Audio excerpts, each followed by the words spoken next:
ஒவ்வொருவருக்குமே நான் யார் தான் யார் என்ற சிந்தனைகள் எல்லோருக்குமே உண்டு. ஆனால் நான் யார் தான் யார், நான் அதைச் செய்தேன் இதைச் செய்தேன் என்றால் அதனுடைய விளக்க உரைகளை நமது குரு அவர்கள் தெளிவாக கொடுத்துள்ளார்கள். இந்த உலகத்தினுடைய நிலைகள் எல்லாமே அந்த உணர்வுகளின் இயக்கம்தானே தவிர நான் அதைச் செய்தேன் நான் இதைச் செய்தேன் என்றால் யாரும் ஒன்றும் செய்யவில்லை. விநாயகனுக்கு அதனால்தான் கேள்விக்குறியாக பிள்ளையார் சொல்லி போட்டு நான் என்ற நிலைகளுக்கு வரப்படும் பொழுது ஒவ்வொருவரும் இந்த உண்மையின் உணர்வை அறிந்து கொள்ள வேண்டும் என்ற நிலையில் நான் யார் தான் யார் என்று விநாயகனை அவ்வாறு போட்டு மிருகத்தலை போட்டு மனித உடலை போட்டு எப்படி நாம் இந்த நிலைக்கு வந்தோம் என்பதை புழுவிலிருந்து வளர்ச்சியாகி மனிதனாகி வந்தோம் என்ற நிலையில் அவ்வாறு காட்டுகின்றார்கள். வினைக்கு நாயகனாக பல வினைகளை சேர்த்து அதனுடைய நாயகனாக வளர்ச்சி பெற்றும் விநாயகனாக நாம் வினையெல்லாம் தீர்ப்பவனாக நாம் வந்திருக்கின்றோம் என்பதை காட்டுகின்றார்கள்.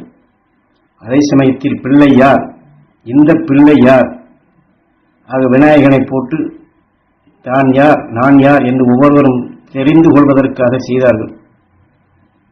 ஒவ்வொரு நொடிப்பொழுதும் நாம் எதை எண்ணுகின்றோமோ அப்பொழுது அதை சுவாசிக்கின்றோம் அல்லவா, அதுதான் நான், அது நான் ஆகின்றது. ஆனால் அதுவே சிறிது நேரத்திற்குள் நம் உடலுக்குள் சென்று விடுகின்றது, தானாகின்றது. தற்சமயத்தில் நாம் கோபப்படுகிறோம் என்றால் அது நானாகி நான் கோபக்காரனாக இருக்கின்றேன். ஆனால் அந்த கோபம் அந்த நேரம் முடிந்த பின்பு நான் அமைதியாகி சாந்தமாகி அடுத்த வேலையை செய்யப்படும் பொழுது அதற்கு முன் கோபமாக இருந்த நான் உடலோடு சென்று ஐக்கியமாகி தானாகி விடுகின்றது. இந்த தானாகிதான் உடலுக்குள் அது செயல்படுகின்றது.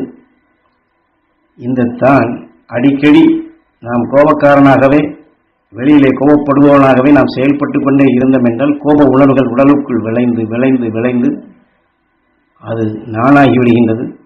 ஆக மற்றவர்கள் கேட்கப்படும் பொழுது பேசப்படும் பொழுது அவன் கோபக்காரன் கோபக்காரன் என்று, ஆமாம் நான் கோபக்காரன் தான் என்று எந்த உணர்வின் முழுமை பெற்று விளைகின்றதோ அது நானாகி விடுகின்றது. நானாகி தானாகி மீண்டும் நானாகி விடுகின்றது. ஆக இப்படி அன்றாட வாழ்க்கையில் நாம் சந்தர்ப்பத்தில் எத்தனையோ உணர்வுகளை எடுக்கின்றோம். இன்னதுதான் என்று சொல்ல முடியாது. கோபப்படுகின்றோம், ஆத்திரப்படுகின்றோம், சஞ்சலப்படுகின்றோம், சங்கடப்படுகின்றோம், வேதனைப்படுகின்றோம், அன்பாக இருக்கின்றோம், பண்பாக இருக்கின்றோம், மகிழ்ச்சியாக இருக்கின்றோம், பாசமாக இருக்கின்றோம். எல்லாமே நானாகி தானாகின்றது. ஆக எண்ணுவது அனைத்துமே தானாகின்றது.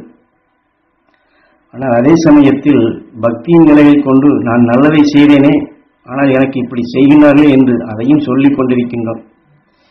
இந்த உணர்வெல்லாம் உயிரோடு ஒன்றி உயிருடன் சேர்க்கும் பொழுது இதுவும் நானாகின்றது. இப்படி பொதுவாக எடுத்துக்கொண்ட உணர்வுகள் அனைத்துமே தானாகி நானாகி விடுகின்றது. இந்த தான் என்ற உணர்வின் நிலையாக உயிருடன் சேரும் பொழுது நானாகின்றது. அது வேப்ப மரத்திலே அது ஆரம்ப நிலைகள் மரமாக வளர்ந்து பின் வளர்ச்சி பெறும் நிலைகள், அதிலே பூ பூத்து காய் காய்த்து அதில் பழமாகி பின் அதனுடைய வித்துகளை உருவாக்குவது போன்றுதான் நாம் எந்த குணத்தின் அடிப்படை நிலைகள் இந்த வாழ்க்கையில வளர்ச்சி பெற்று முழுமை பெறுகின்றோமோ அது உயிருடன் சேரும் பொழுது நானாகி அந்த வித்தாக மாறுகின்றது.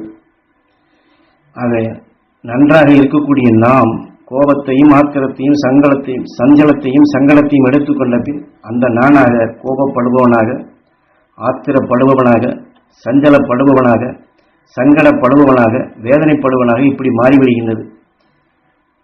நல்ல மனிதனாக பிறந்து வந்திருக்கின்றோம் என்ற நிலையில்தான் தான் யார் நான் யார் என்ற நிலைகளை எல்லோரும் அறிய வேண்டும் என்று தன்னை அறிந்த அகசியன் விநாயக தத்துவமாக கொடுத்து நமக்கு இவையெல்லாம் தெளிவாக்கினான்.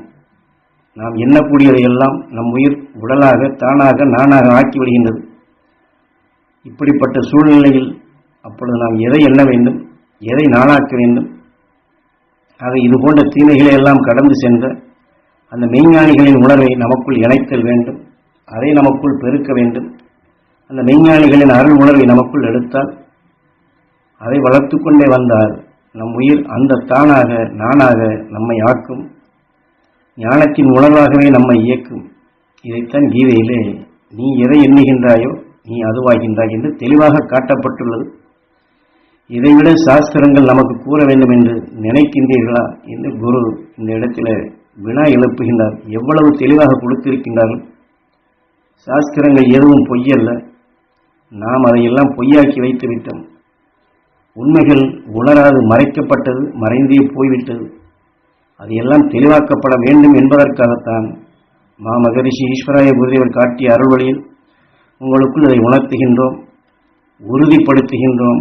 நீங்கள் தெரிந்து கொள்ளுங்கள், தெளிந்து கொள்ளுங்கள். அந்த தெளிவின் தன்மை அடைந்த பின் நீங்கள் ஒவ்வொருவருமே உங்களை நீங்கள் உணர்ந்து கொண்ட நிலையில் மற்றவர்களுக்கும் இதை தெளிவுபடுத்த வேண்டும். இந்த தெளிவின் தன்மையை நீங்கள் வளர்க்க வேண்டும். உங்கள் பார்வை, சொல், செயல் பிறரை தெளிவாக்க வேண்டும். அந்த தெளிவாக்கும் உணர்வுகள் உங்களுக்குள் விளைய வேண்டும். உங்கள் பார்வை பிறரை தெளிந்த நிலையில் பெறச் செய்யும் சக்தியாக வளர வேண்டும். உங்களை பார்த்தாலே மற்ற அனைவரும் தெளிந்த மனங்கள் பெற வேண்டும். அந்த சக்தியை நீங்கள் ஒவ்வொருவரும் பெற வேண்டும் என்பதே என்னுடைய தியானமும் தவமும். ஒவ்வொரு நிமிடத்திலும் அந்த மகரிஷிகளின் அருள்மார்கள் நீங்கள் வளர்த்து கொள்ள வேண்டும் என்று குரு இட்ட கட்டளைப்படி இதை செயல்படுத்துகின்றேன். ஒவ்வொருவரும் நான் யார் என்ற நிலைகளை உணர்ந்து கொள்ளுங்கள். நான் எதுவாக ஆக வேண்டும் என்பதை உணர்ந்து கொள்ளுங்கள். அருள் உணர்வுகளை பெறுங்கள், அருள் வாழ்க்கை வாழுங்கள், அருள் ஆனந்தம் பெறுங்கள், அருள் ஞானிகளில் ஒருவராக வளர்ச்சி பெறுங்கள் என்று குரு இந்த உபதேசத்தின் வாயிலாக நமக்கு வழிகாட்டுகின்றார்கள்.